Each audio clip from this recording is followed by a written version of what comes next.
ഇന്ന് ലോക പരിസ്ഥിതി ദിനമാണ്. ഭൂമിയെയും അതിന്റെ ആവാസ വ്യവസ്ഥയെയും സംരക്ഷിക്കേണ്ടതിന്റെ പ്രാധാന്യം ജനങ്ങളെ ഓർമ്മിപ്പിക്കുന്നതിനാണ് എല്ലാ വർഷവും ജൂൺ 5 ലോക പരിസ്ഥിതി ദിനമായി ആചരിക്കുന്നത്. ഇനി വരും ഒരു തലമുറയ്ക്ക് ഇവിടെ വാസം സാധ്യമോ? മലിനമായ ജലാശയം, അതിമലിനമായൊരു ഭൂമിയും. മലിനമായ ജലാശയം, അതിമലിനമായൊരു ഭൂമിയും. ഇനി വരും ഒരു തലമുറയ്ക്ക് ഇവിടെ വാസം സാധ്യമോ? ഭൂമിയിൽ മനുഷ്യന്റെ ആവശ്യത്തിനുള്ളതെല്ലാമുണ്ട്, എന്നാൽ അവന്റെ ആർത്തിക്കുള്ളതില്ല. മഹാത്മാഗാന്ധിയുടെ ഈ വചനങ്ങൾ ഈ പരിസ്ഥിതി ദിനത്തിൽ നമുക്ക് ഓർക്കാതിരിക്കാനാവില്ല. മനുഷ്യന്റെ അത്യാർത്തിയും വിവേകരഹിതമായ ഇടപെടലുകളും കാരണം പ്രകൃതിയുടെ സന്തുലിതാവസ്ഥ ഇന്ന് തകിടമറിഞ്ഞിരിക്കുകയാണ്. കടുത്ത വേനൽ, മിന്നൽ പ്രളയങ്ങൾ, ആഗോളതാപനം, ജലദൗർലഭ്യം എന്നിവയെല്ലാം ഇതിന്റെ ലക്ഷണങ്ങളാണ്. വായുമലിനീകരണം, പ്ലാസ്റ്റിക് മാലിന്യങ്ങളുടെ കുന്നുകൂടൽ, വനനശീകരണം തുടങ്ങിയ വലിയ പാരിസ്ഥിതിക വെല്ലുവിളികൾ നേരിടുന്ന പുതിയ കാലത്ത് ലോക പരിസ്ഥിതി ദിനാചരണത്തിന് വലിയ പ്രാധാന്യമുണ്ട്.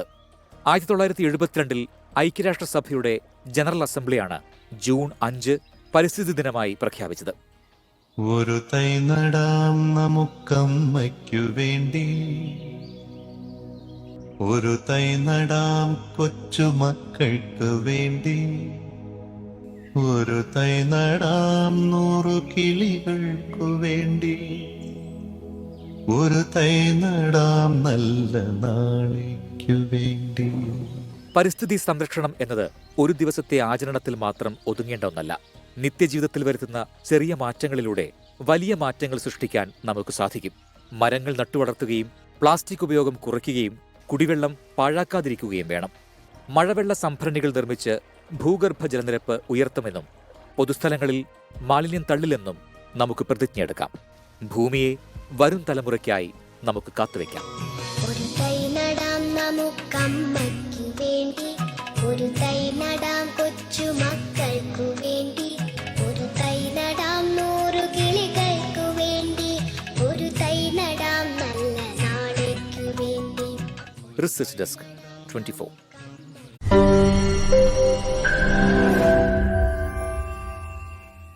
ലോകത്തെവിടെയായാലും ഏത് സമയത്തും 24 വാർത്തകളും ഓഗ്മെന്റഡ് റിയാലിറ്റി പാക്കേജുകളും എക്സ്പ്ലെയിനറുകളും വിശദമായി കാണാൻ ഞങ്ങളുടെ യൂട്യൂബ് ചാനൽ നിങ്ങൾക്ക് സബ്സ്ക്രൈബ് ചെയ്യാം.